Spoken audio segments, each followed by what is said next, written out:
Yeah, okay, sir. Now you can start. Recording has started. Yes. So today's topic,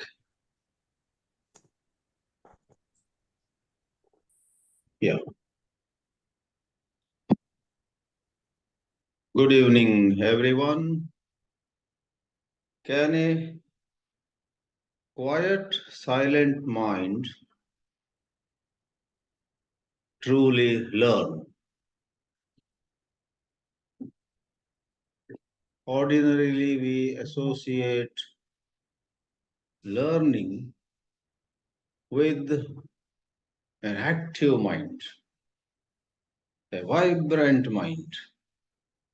We say, my son is so brilliant. In 5 minutes, he does so many mathematical calculations. My daughter is so smart.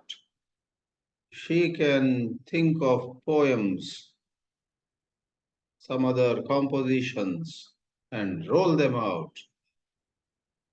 So, ordinarily, learning, being intelligent, being smart, being knowledgeable, and so on and so forth, a long list of desirables in this world, are all connected with a mind that is running very fast.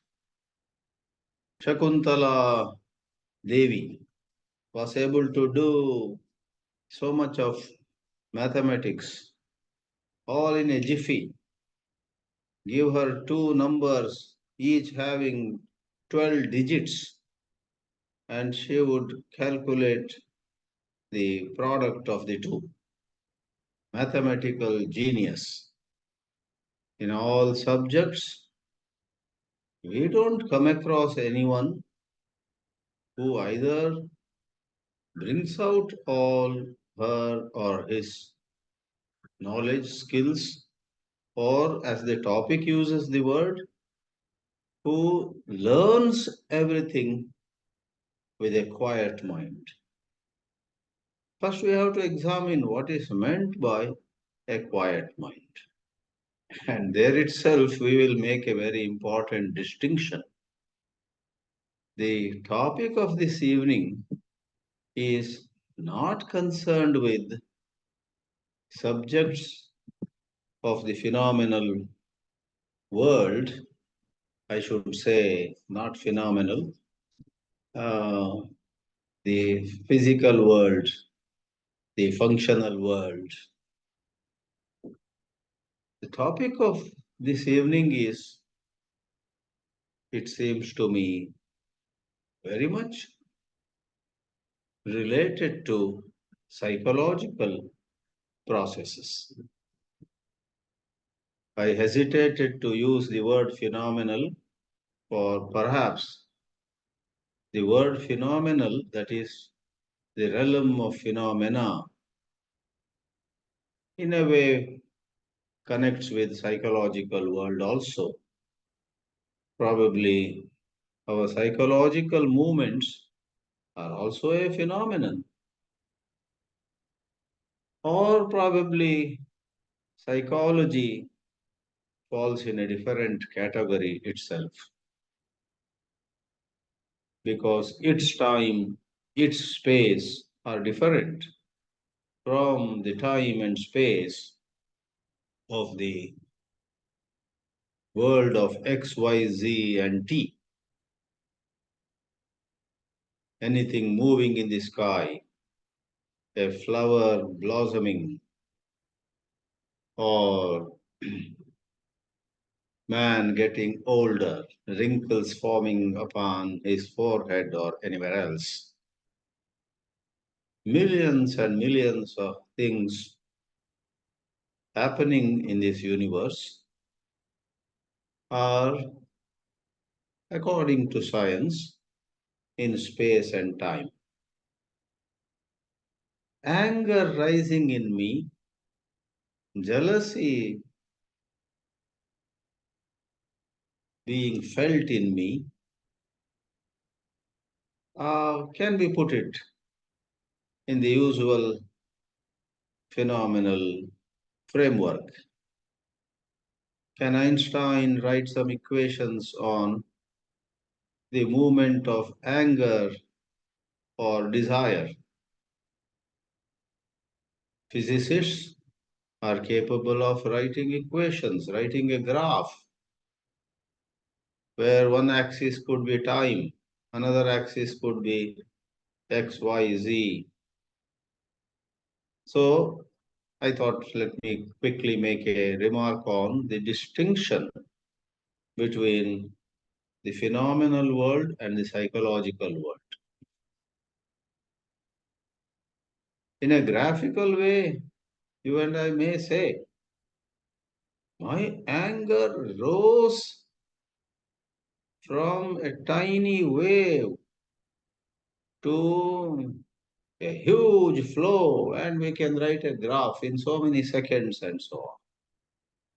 But without going further into that kind of thinking, scientific thinking, that graph we may write and convey, share with some friend about how my anger rose, reached great heights in a short while, is really questionable.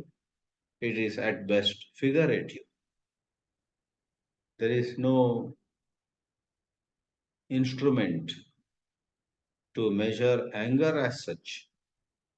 When there is anger, if there is a rise in blood pressure, if there is a increase in blood flow, etc., that can be measured today by biomedical equipment. So let's go to psychological world. Insecurity, for example. It's so subtle. Loneliness, another example.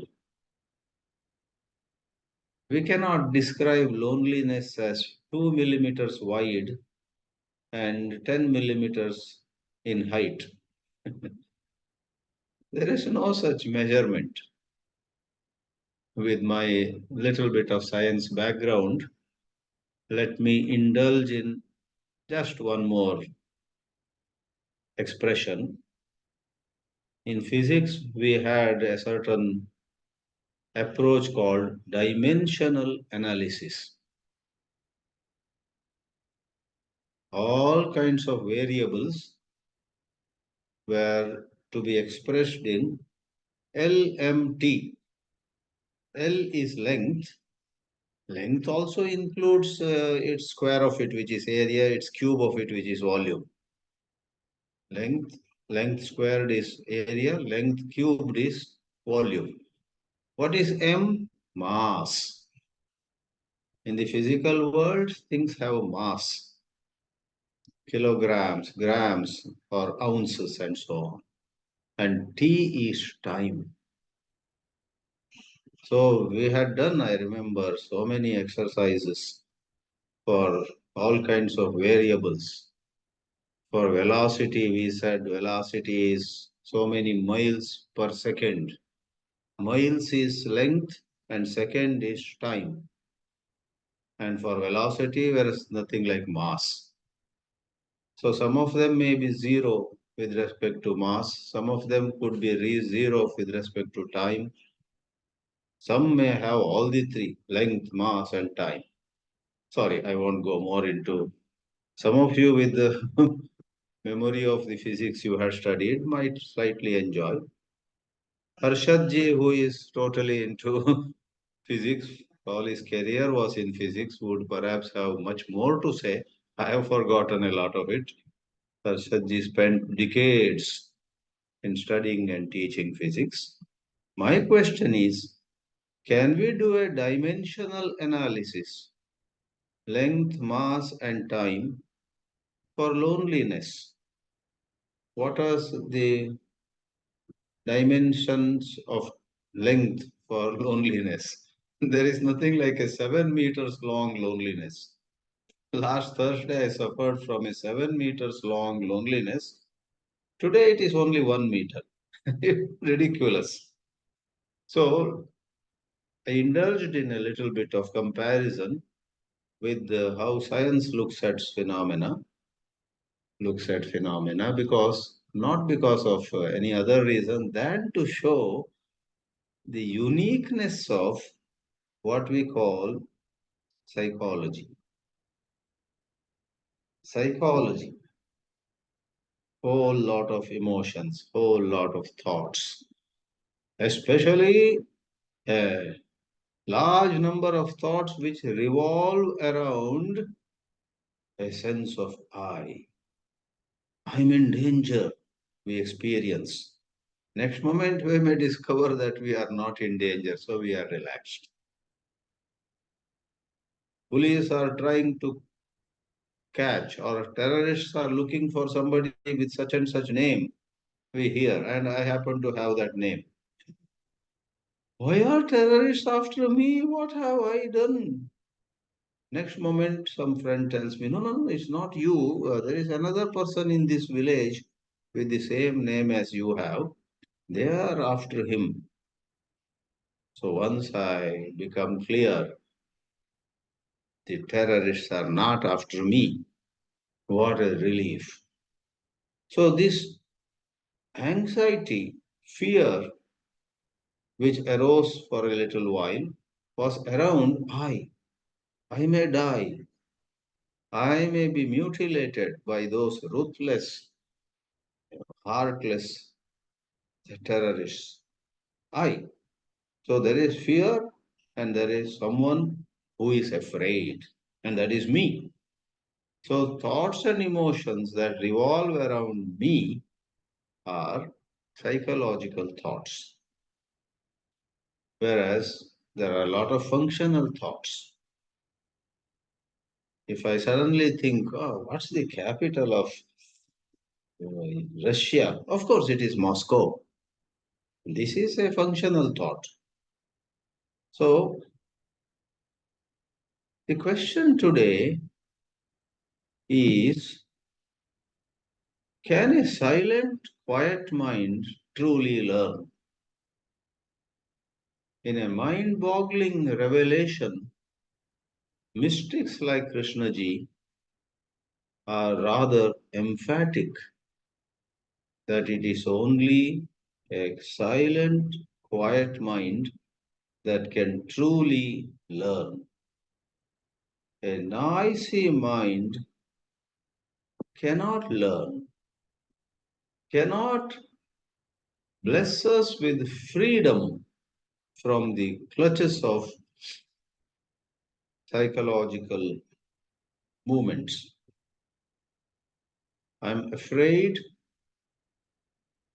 and in order to be free from fear, in order to be free from some other, especially undesirable formation of thought or of emotion, the mystics would say an active mind, a noisy mind, noisy may be a bad word, vibrant is generally a good word, but whether you use a good word or bad word, a mind that is going from one guess to another, one conjecture to another conjecture, the mind that is going from one opinion to another opinion, the mind that is remembering something that one had read in a book, the mind that suddenly remembers what some scholar had said in a terrific lecture she gave the other day in the town hall, the mind that is putting two and two together. All these are what we call activities of the mind. And then comes the mind to which we are especially making a reference, which is not asleep. We must be very clear about it. It is not asleep, it's very alert, but with a certain depth of understanding. The mind about which we are especially concerned or interested in, with a certain depth of understanding of the scenario, of the issue, of the conflict that is bothering us, this mind says, I don't know. At a certain place, Krishnaji makes a distinction between two kinds of I don't know. Let me read that. In some public discussion in San in 1964, it is said, Krishnaji remarked, the mind that says I don't know and is waiting for an answer, expectant, is one thing. That is type 1. The mind says I don't know, but it's waiting for an answer. It is expectant. What is the second kind of mind which also says I don't know? Krishnaji says, then there is the mind that says I don't know, and because there is no answer, it is in a state of non-expectancy. It's in a state of non-expectancy, observing. It's not even observing, he adds. It is quiet. It is silent, saying, I really don't know. And last part of the quote, Krishnaji asks the audience or the group who were having a discussion, it seems, isn't that the only state in which you learn? So let me repeat just those words which talk about the learning mind. The mind that says, I don't know, but is in a state of non expectancy, observing, or perhaps not even observing, it is quiet, it is silent, and it just says, I don't know. So, what is the difference? Expectant mind and a mind that is not expecting anything but just acknowledges, I don't know. This is a very wonderful, subtle point. The expectant mind already is riding on a wave.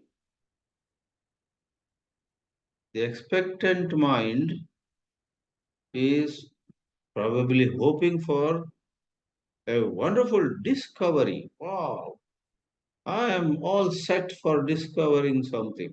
And then I have already concluded. Maybe now the aha moment will come, the mind says. Well, the mind expecting, hoping for something, an aha moment can be exciting, but we are examining the possibility of a mind which neither expects an aha moment nor expects a great disappointment. Is all my work going down the drain? Sometimes you and I are thinking of some terrible possibility.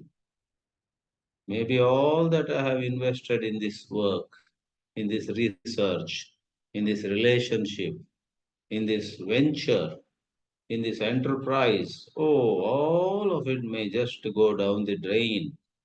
The mind already is saying something terrible will happen. Some other time, the mind already is saying, maybe without using words, something wonderful may happen. So that is called expectancy. The non expectant mind is, to use the metaphor once more, the non expectant mind really is in or at a great tightrope walk. During a tightrope walk, which is often done by young girls who have practiced it, the young girl goes on the tightrope with a stick in hand, holding a stick in both her hands, and the tightrope is maybe 25 feet high. If she falls, she will break her bones. A crowd is watching, and the crowd is getting afraid. Oh, she may fall now. And she sometimes bends this way, bends that way, but she goes from one end of the tightrope to the other end.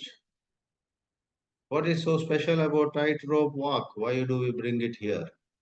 She neither falls on the right side nor falls on the left side. Likewise, our mind neither gets into its usual analysis, conjecture, imagining, dismissing some imagination, uha, apoha. In Sanskrit, we have two words. Uha is guessing a possibility.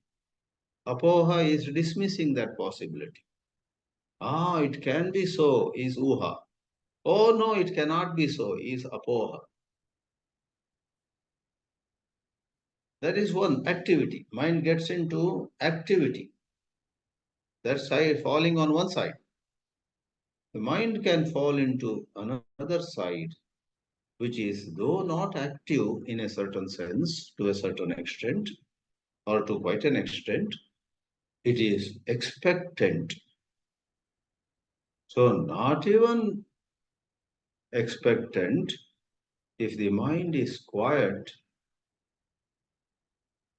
then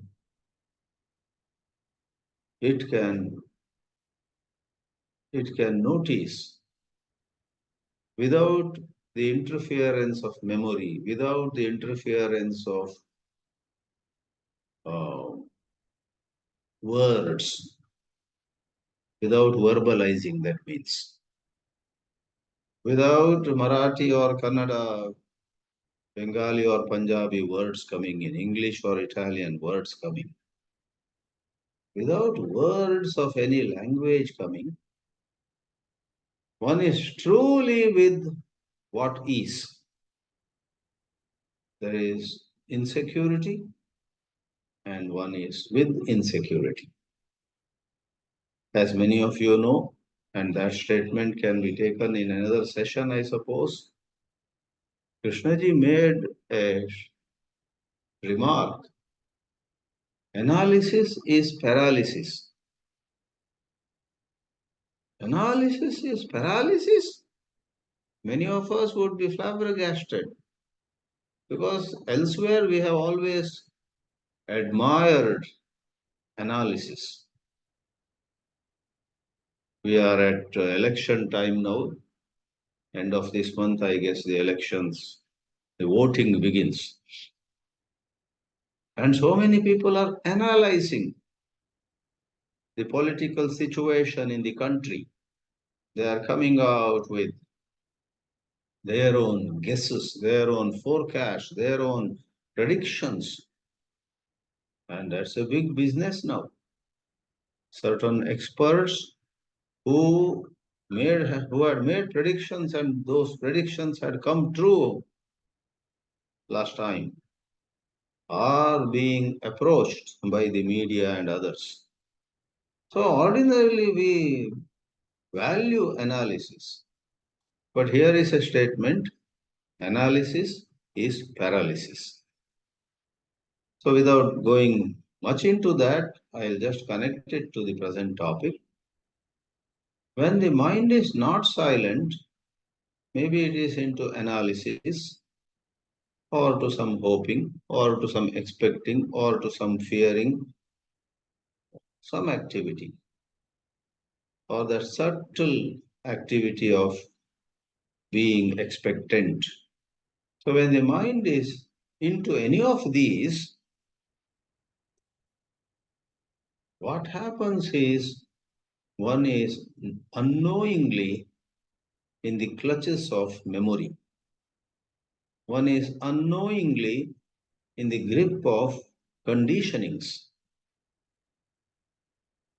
Therefore, in that context of analysis is paralysis, when people had difficulty in understanding it, I had great difficulty in understanding it many years ago. There was a time in Rajghat, I had already spent probably 3 or 4 years or more.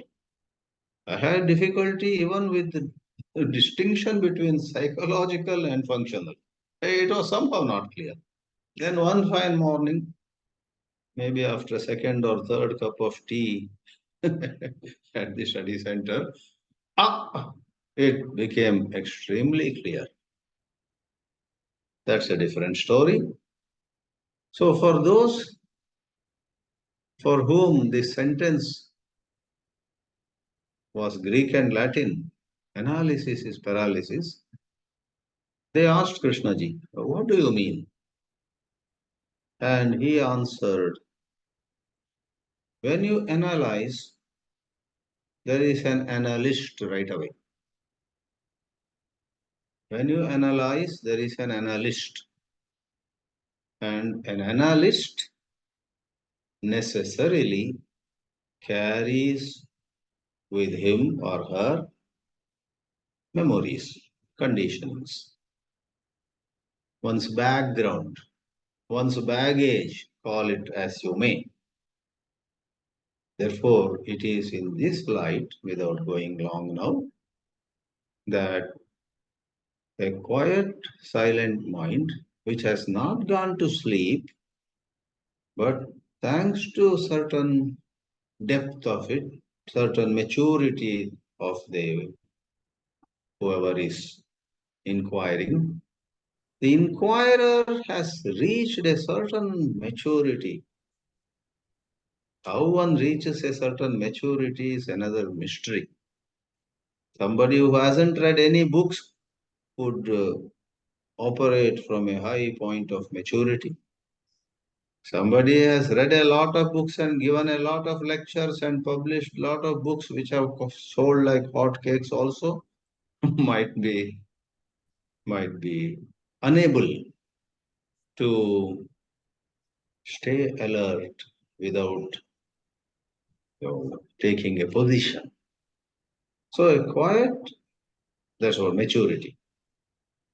One has written so many books. One is invited everywhere to give talks on Ramana, Nisargadatta, Krishnamurti, Gurjeev, or there are so many. But that person may not have the maturity to observe with a quiet mind.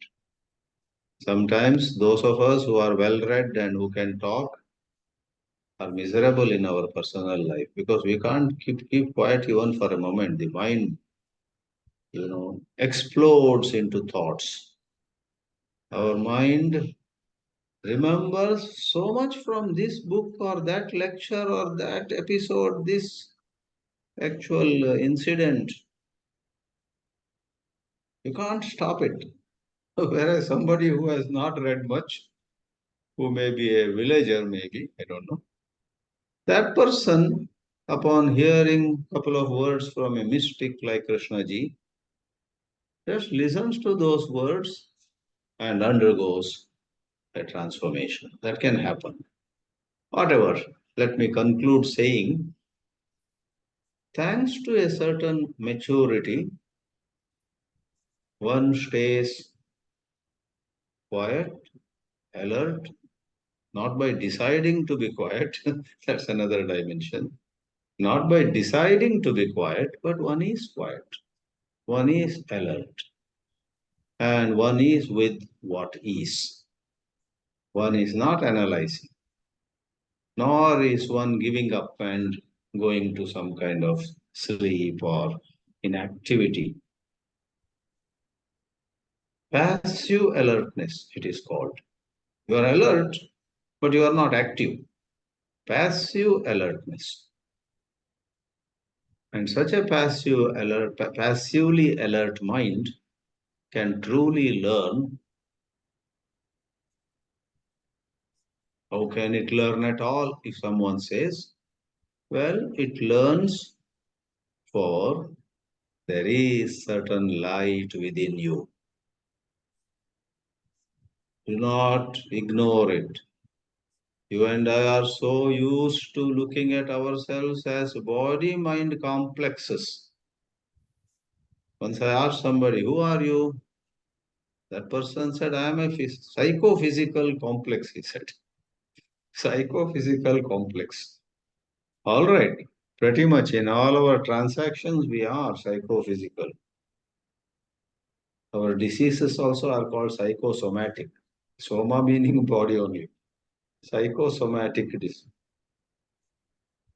But mystics say there is a certain light within you, and that light operates. A quiet and silent mind opens the doors, so to say, for that light within us to understand. And in understanding, the conflict is resolved. In seeing, there is action. Let me pause here.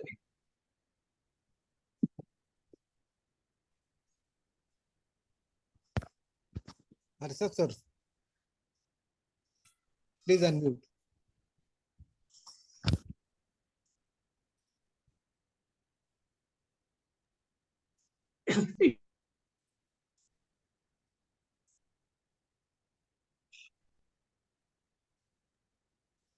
Yes.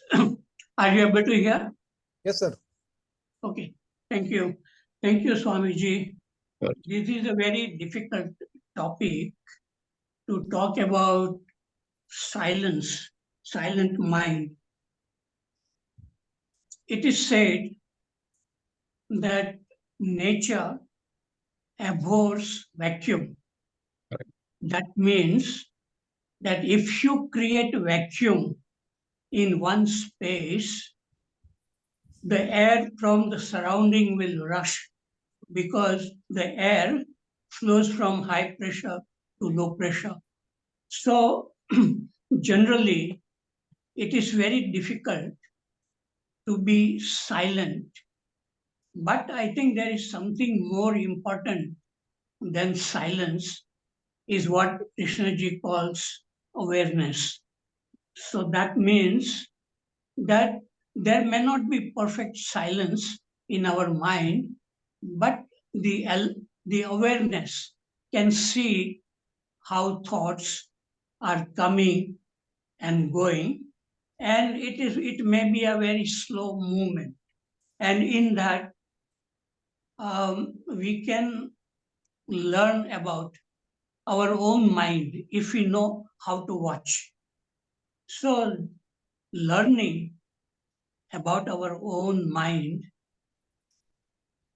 is very important, and that happens when this awareness comes in our life, which means that with curiosity, with attention, in aloneness, we can see how our mind is functioning clearly. And without correcting it, as you said, also not trying to analyze what we see. So that kind of alert awareness or passive awareness, which can see how thoughts are coming and going, that reveals everything about our inner world. Because the thoughts which comes, and it requires a tremendous curiosity and attention to look, not to analyze. And so, of course, sometimes the mind can become silent by itself and it doesn't know. And then it is just looking at a tree or a human being without any knowledge, without anything coming. So that also happens, but I think that is very rare that the mind becomes silent by itself. And in such a moment also, sometimes insight happens, even for scientists. When the scientists are investigating any topic, something new, what they have to find, only when they need to know a lot of knowledge, of course, They need to know what has been done in a particular topic. And then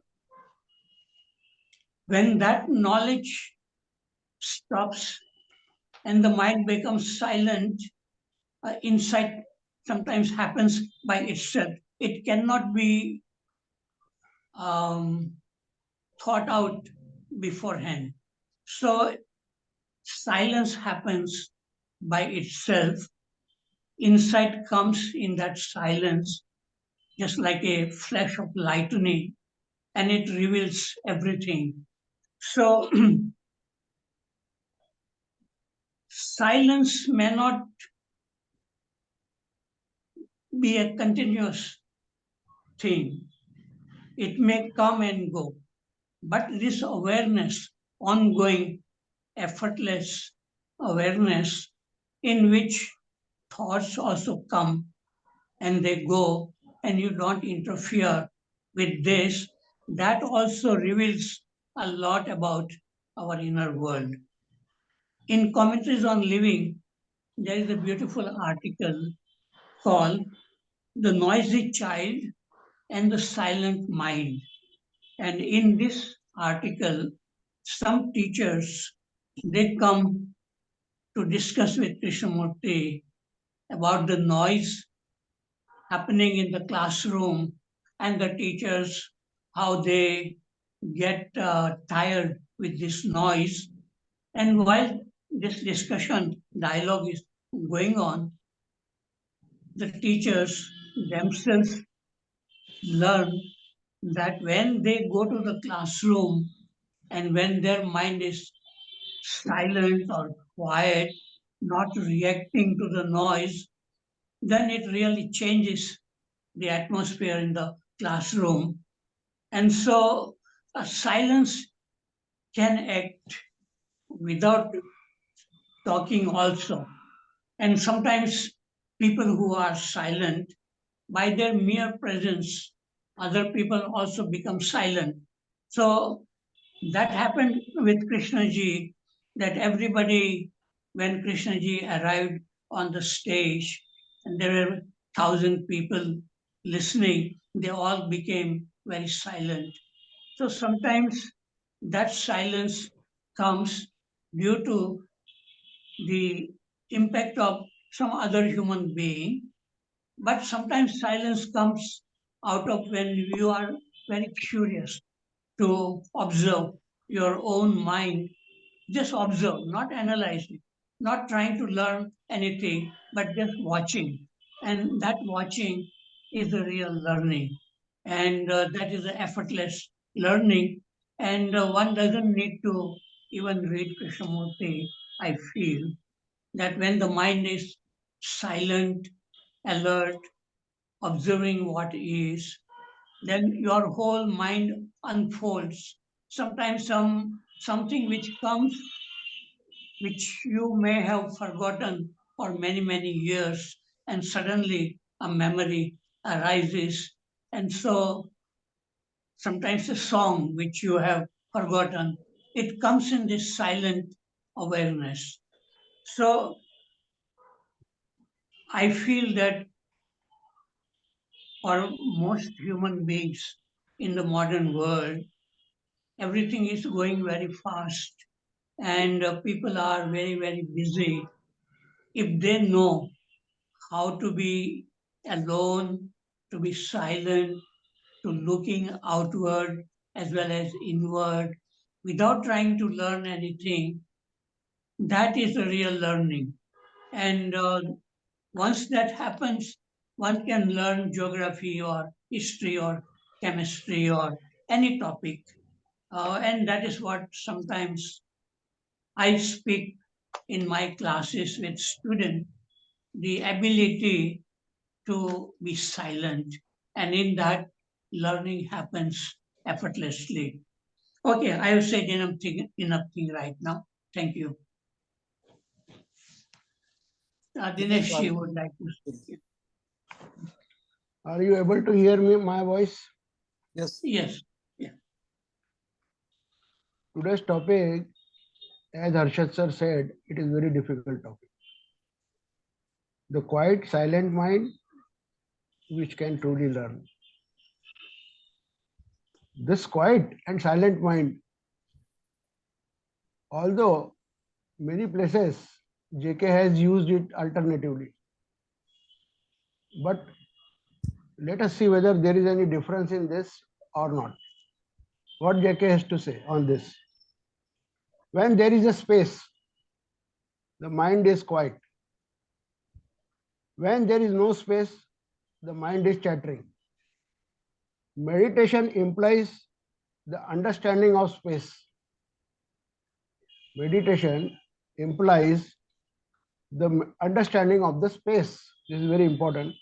And the brain can only understand it when it is free from registration. When it has vast space, in that space there is energy. So this silent mind has got energy also. The resistance to noise increases the disturbance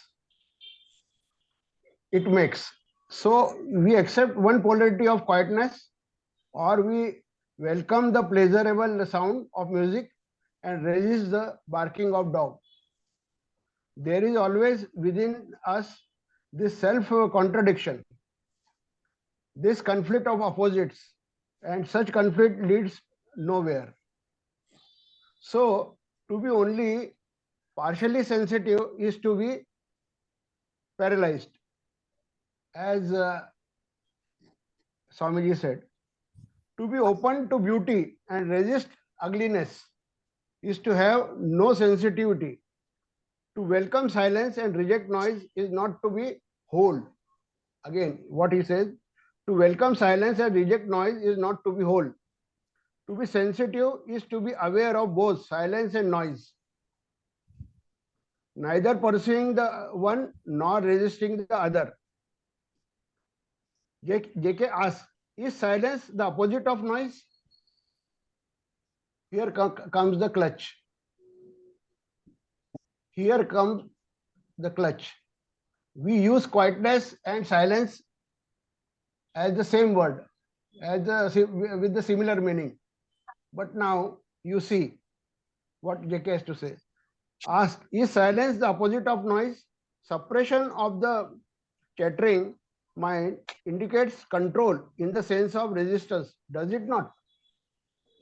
If the silence is merely the suppression of noise, then it's still related to noise. And such silence is noisy. It is not a silence at all. When the mind has space, the mind naturally becomes silent. When it has space, which means no direction, no operation of will, no operation of will. Swamiji was saying a word. So that is expectancy. Expectancy means motive. There is no motive.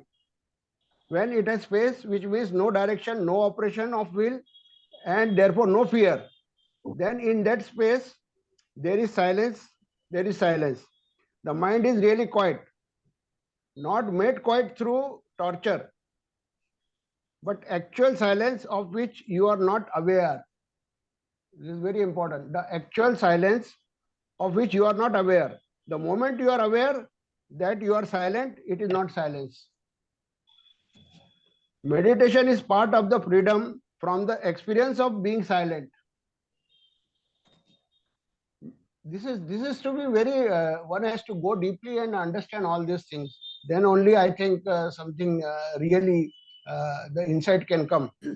Meditation takes place when you are not there. When brain, old, sees the truth that as long as it functions in the old pattern, it can never discover anything new.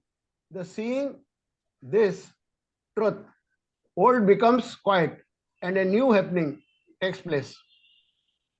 That very happening opens the door for the old to utilize it. For this, the old brain has to understand that it should be quiet. The different dimension can operate only through intelligence. silent mind, now he is talking of real silent mind. Silent mind is a timeless mind. From that silence, it can act. It is always in present, always is in now. It is a free mind. It is a whole, complete. It is not functioning in fragments. There is no division as silence and noise, but thought can function out of it. Thought can function out of it. This is what he is saying. So we have seen there is a difference between quiet mind and a silence mind. Let me use the word quietness for absence of noise. So absence of noise is not the real noise which he is speaking of. Now, what is learning now? Learning is a process that leads to change, which occurs as a result of experience and increases potential for improvement, performance, and future learning. So this is learning. And what is insight learning? It is a sudden realization of a solution to a problem. Because its suddenness, insight learning is different from trial and error learning, which requires more careful experimentation to arrive at a solution. Here he has differentiated between the analysis and the insight learning. It is the process of acquiring new understanding, knowledge, behavior, skills, values, attitudes, etc. Some learning is immediate, induced by a single event, that is, for example, burning by a hot stove. Now, what is insight? A clear, deep, and sometimes sudden understanding of a complicated problem or situation. Insight shift is understanding plus unexpected something. Insight gives you clear learning. So what learning is talking is insight learning. He has also clearly said that intelligence is, which is the outcome of having an insight into the reality of what is. And the observation of that is wisdom, and the perception of it is truth. Truth and the daughter is wisdom, and intelligence is the daughter of wisdom. So he has clearly, what my understanding about this is, there is an entity which is seeing both, observing both, which is not in your experience directly. It doesn't come in your experience directly, but it sees both noise as well as silence. So that entity, it is in the real silence, and not the what Swamiji was telling, a physical world, absence of noise which comes in the physical world. So we have to see this. But again, there are some more things to be discussed on this particular topic. That this is not that easy as it looks to be. Suppose I see a tree without naming and terming. At that time, say I am completely silent and I am just looking. But why I am able to look at it without any interference of thought and all that? Because I don't have much to do with it. I'm just seeing it. But the next moment I come to some physical world assignment, then again I go in the trap of thoughts. Because all the practical world work is going on with the thoughts. Which thoughts? We may call it physical, or we may call it mechanical, or we may call it technological, but these thoughts are associated with your physical thoughts also. So the what JK is talking, that to reach that mind, one has to really work on the self-knowing. He has to be free from the thoughts, and then only the mind can stop registering or whatever is indicating, or it can gain the freedom from it. Right now, I want to submit this much, then I will talk later on. Thank you. Swamiji, do you want to comment? Not really, not at this time. Pradeep sir. Good evening, friends. I am audible, I think. Yes. Okay.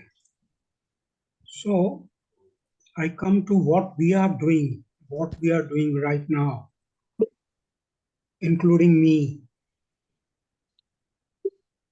listening to Swamiji with a quiet mind, with the definite interest to know something. That interest is there, otherwise why will I sit here? Usually. So that quietness automatically comes to you when you are interested to know something. Then today's topic, already Harshad ji and even Dinesh has talked about it. The complexity of this topic, the quiet silent mind. We have used already two words for a similar word, quiet silent mind, which can truly learn. So each word required to be explained, and that is what we have done. Each word induces thinking as words, and knowing it too well that word is not the thing. So we are in a vicious circle of thoughts, thinking, and time and again saying that through thought you can not reach anywhere. So each, we have seen that most of us have described what is quiet, what is silent, what is learning, what is mind. Mind has not been covered in this. What is mind and brain chakra? Then which, because there is no specific person behind it. So a neutral word has been used, which, and the mind. So, and learning, you have learning in the moment, then experiential learning, where time automatically comes in, then learning a skill. Likewise, so many, each word is so rich, and so many words are required to tell something about that, and still we are repeating the same thing time and again.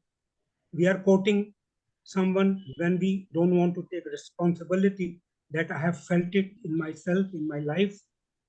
So we do that, and a number of stories. So then we talked about dimensional analysis. Usually we talk about, it's a very different dimension. Harshadji invariably and uses this word. It's of a different dimension. Then Swamiji talked about the physical part of it, length, mass, and time. Then he discussed, I don't know mind. What is that I don't know mind? That also was divided into three types. So non-expectant mind. But do you think I don't know mind doesn't want to know? Are we imagining that also? It's a non-expectant mind. So a lot of imagination is involved when we are trying to arrive at something not very clear to us, and it can never be, because a lot of subjectivity is associated with this. Then analysis is always based on, this is with reference to analysis is paralysis. It's always based on knowns, that is the past. And that's why when we are struggling with the past to find something with a new challenge, something like looking with dead stuff. So a lot of imagination, when we listen and when you read, a lot of imagination is required to come nearer to that what he is trying to say. And that we go on repeating why this has happened. Likewise, curiosity, Harshadji used the word curiosity when he was talking about awareness. Curiosity also, imagine a state of curiosity. My mind when it is curious, what happens to my mind? Curiosity for what? Either safety, security, or to know something. Curiosity to get some answers in which he is also struggling, maybe. So likewise, it is never, we are imagining a situation where virtually different something, it doesn't lead to me, it has not led me to anything. My mind is, I am using my mind, I am understanding with mind, I am just using words, each word giving 100 more words and words and words and words. So ultimately, so what we are introducing, why we are requiring so many words to explain one topic with 5 different words. So this, I don't know whether it gives something, it leads me to something concrete. Of course, all this I have read somewhere, I have felt myself, I live my life. So it is expressed as words. So these things are there, but what we are trapped, we are in words only. We are not going beyond that. We may discard thinking, thought, this thing, that thing. We go on saying down through this, through analysis, again thought. Mind is all the time working in all these things. Not a single thing is there where mind is not working. And mind working means there is a movement in my mind, and which is naturally, now I am imagining, it is disturbing the peace. When it's a movement, when he talked about non-movement of mind or brain, that is the state. Again, this sort of, I can imagine what he must be pointing towards, but these are, as long as these are in words, I don't know more than that. So that is enough for me. I would love to hear from Swamiji whether it's my exclusive problem, and it's so easy to understand the message behind this today's topic, that silent mind is required to. There is a very beautiful book in Zen, Eloquent Silence. You see, silence speaks, eloquent silence. So likewise, we are imagining so many things and coming to conclusions, sort of conclusions for the day, but things remain there only. Thank you, friends, giving me enough time. I would love to hear from Swamiji and even Harshad Bhai, whosoever wants to. Swamiji. Yeah. So now I should say that both Dinesh ji and Pradeep ji have dealt with the topic with great care and great thoughtfulness. I agree with both of them that the topic is very complex. Sometimes I myself get a doubt whether we are trying to engage with these lofty topics while in the so-called real life, daily life, we are unable to handle even gross challenges. We are unable to deal with the little provocations or some small temptations. We are unable to deal with our own inertia, laziness, or our own various emotions, which are pretty gross. And it seems to me that some of these discussions, these topics, are very subtle. Like in science, they talk about coarse tuning and fine tuning.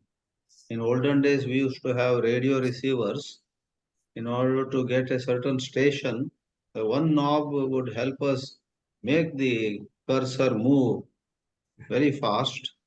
And having got very near to let's say Sri Lanka Broadcasting Corporation, then we use another knob, second knob for fine tuning.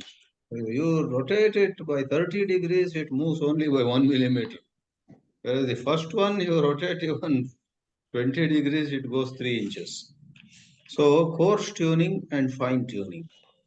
And obviously, these teachings of Krishnamurti are a matter of lot of fine tuning.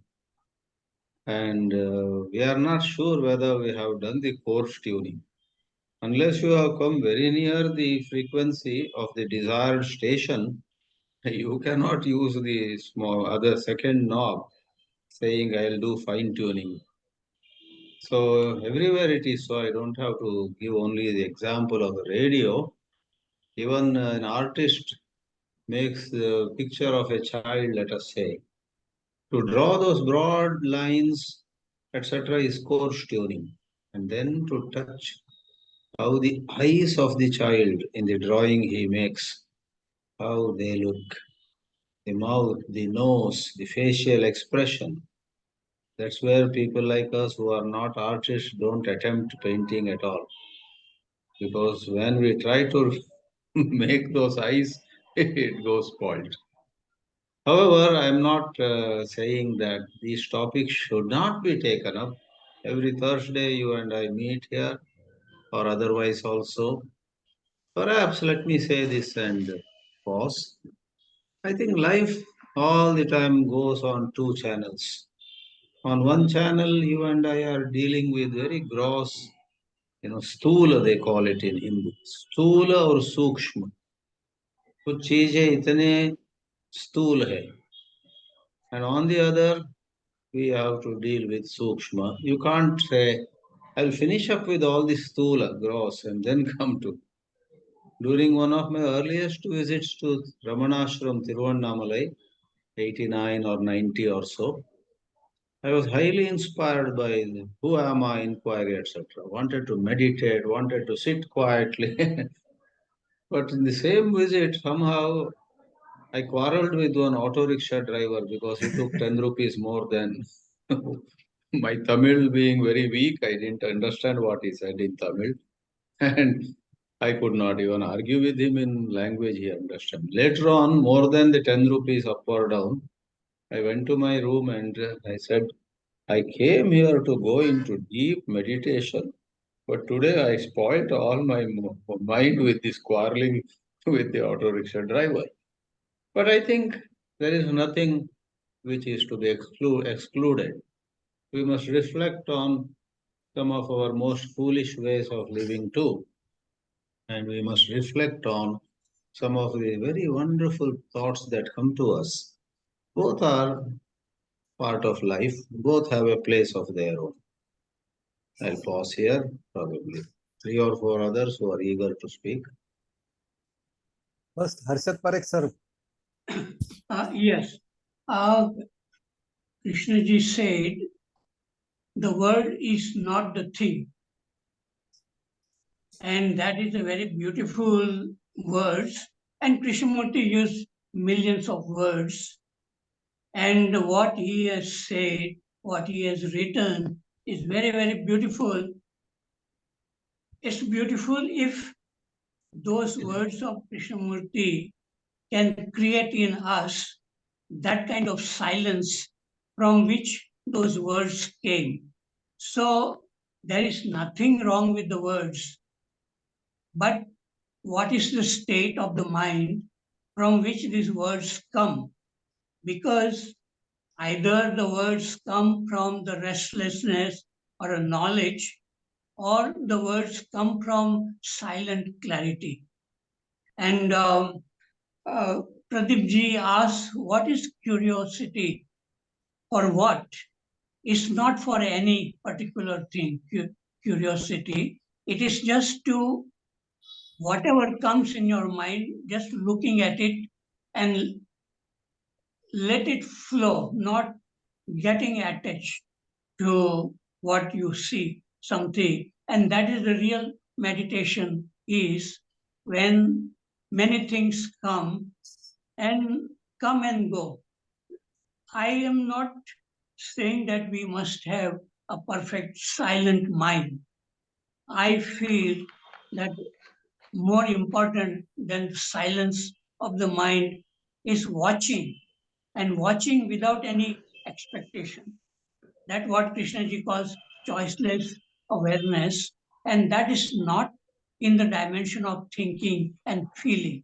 So, as long as this awareness or intelligence has not come in our life, we will get stuck with the words and ideas and concepts, and then we will try to understand.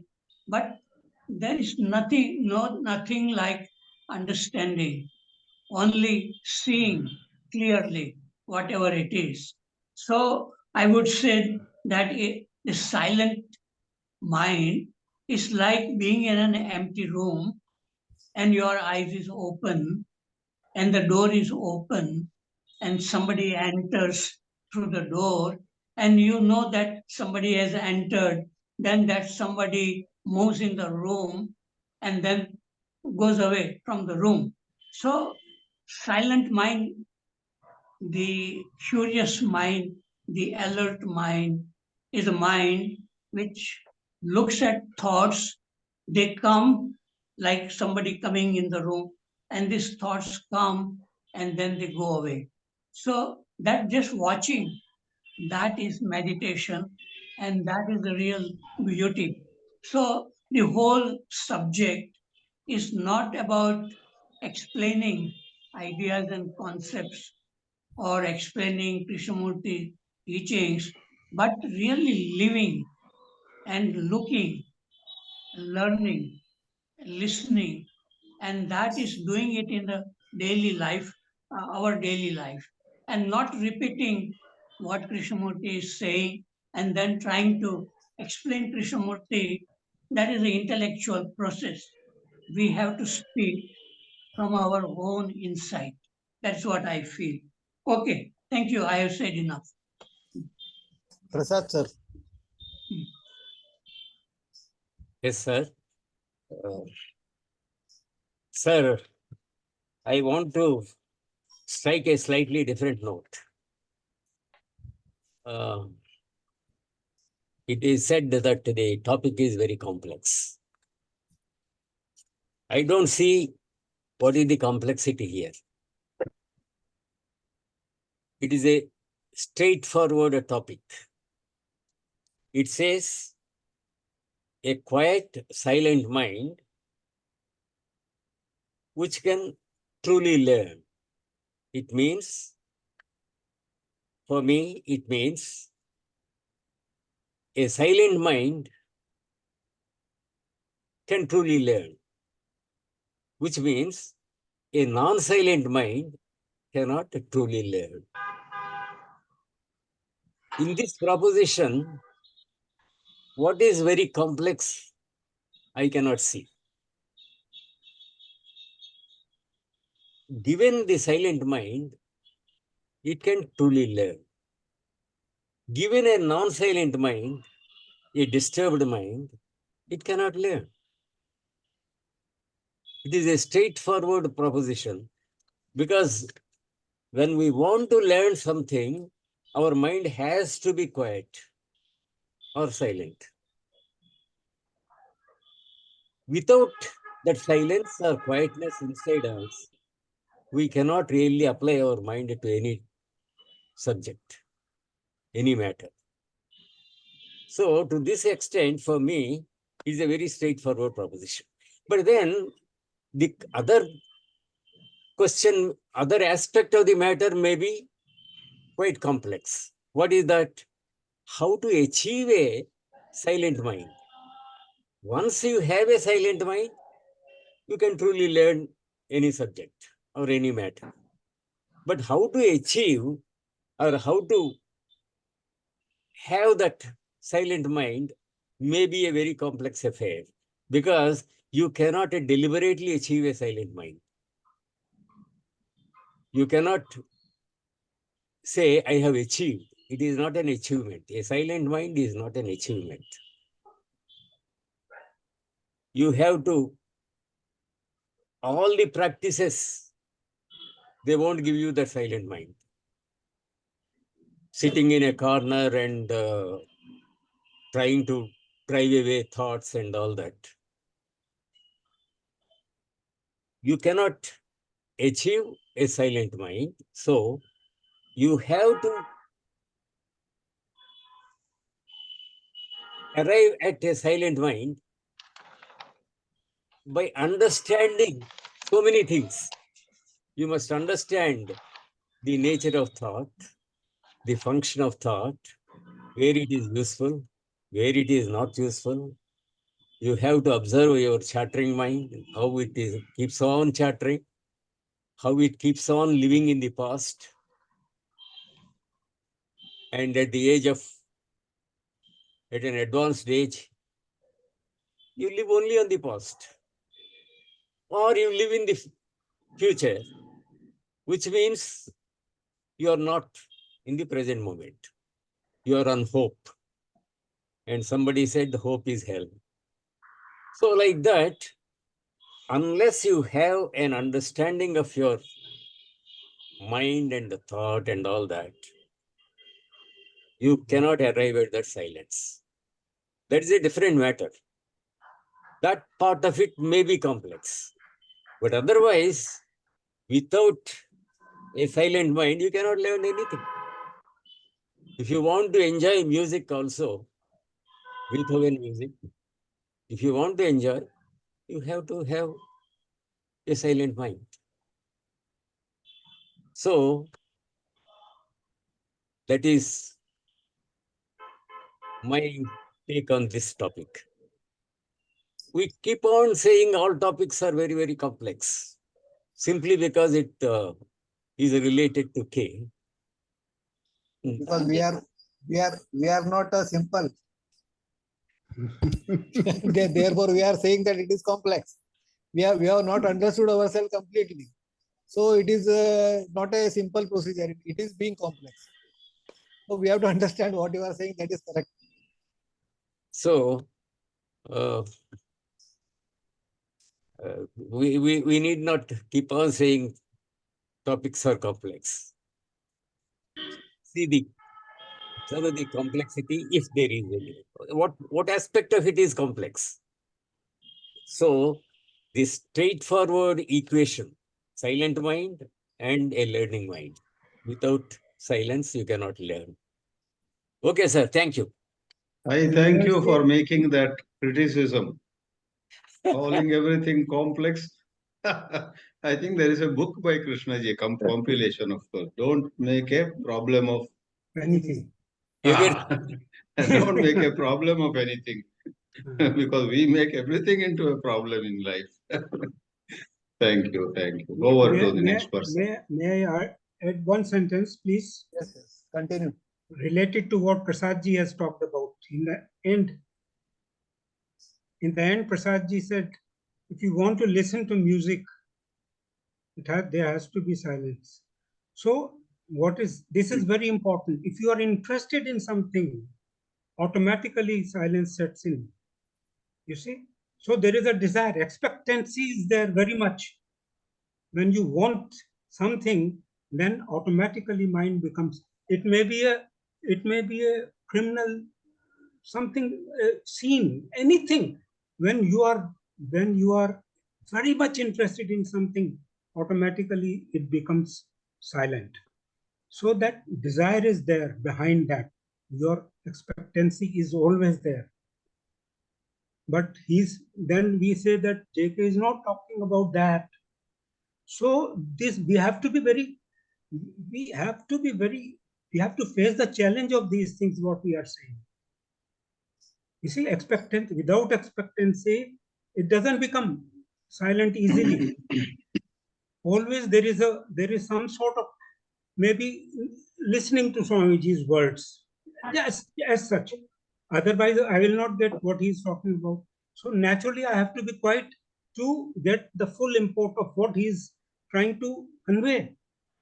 So, but we go on adding certain conditions to that state and make it very arduous So that is what it makes it difficult. Thank you. There are other expectants. So many people are there. Ravi is there.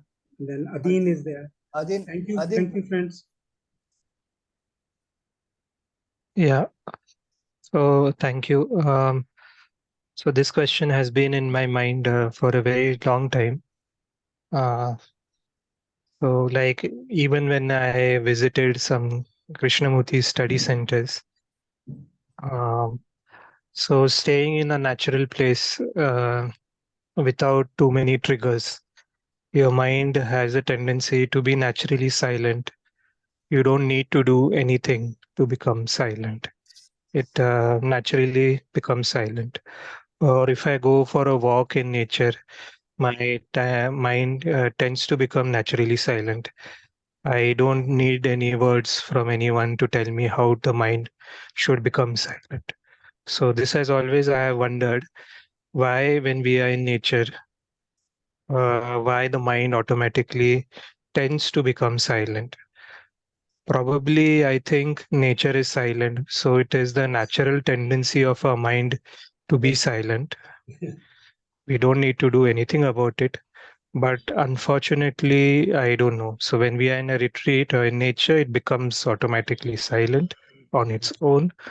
But when you come back, when you watch TV, when you're watching some movies and all, so like if you are in nature and walking, your mind becomes silent. But if you watch TV for the entire day, your mind will not become silent. Yeah, that is my experience. So why this difference between the two? So I think the nature also plays, the outside also plays a role. It is not, we cannot distinguish between inside and outside because silence, we always try to think that it is something inside we have to discover. But I think outside also plays a role in it. That was my experience. And sometimes I wonder, like being part of these discussions, we tend to invent what should be is always like this should be, it should be like this, it should be like that. Yes. I don't know how it helps silence. And I have also wondered about this, in one of the online discussions also this came up. So silence, what is silence is like what Krishnamurti would say is an impossible question.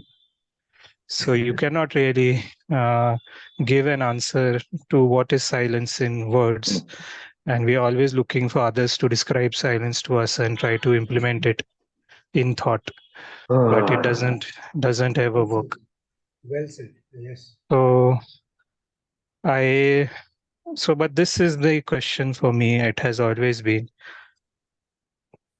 If nature is silent and the natural tendency of the mind is to be silent, then why is the mind in daily life not silent?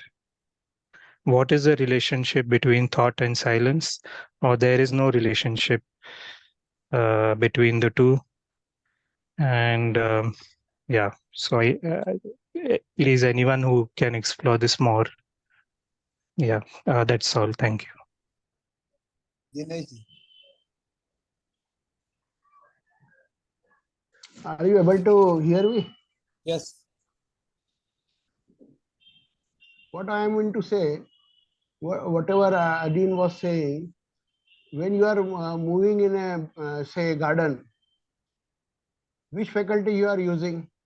Just seeing and listening and all that. You are not using your thought in a particular direction or with a motive.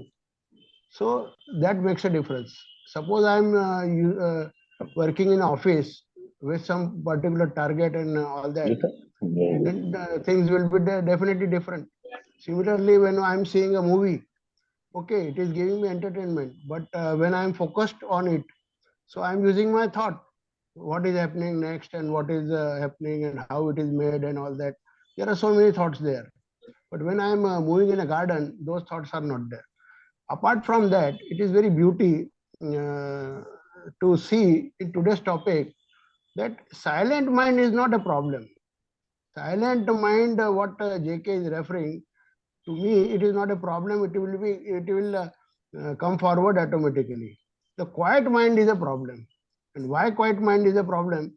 Because there is so much chattering going on in our mind. There are so many types of thoughts we are entertaining.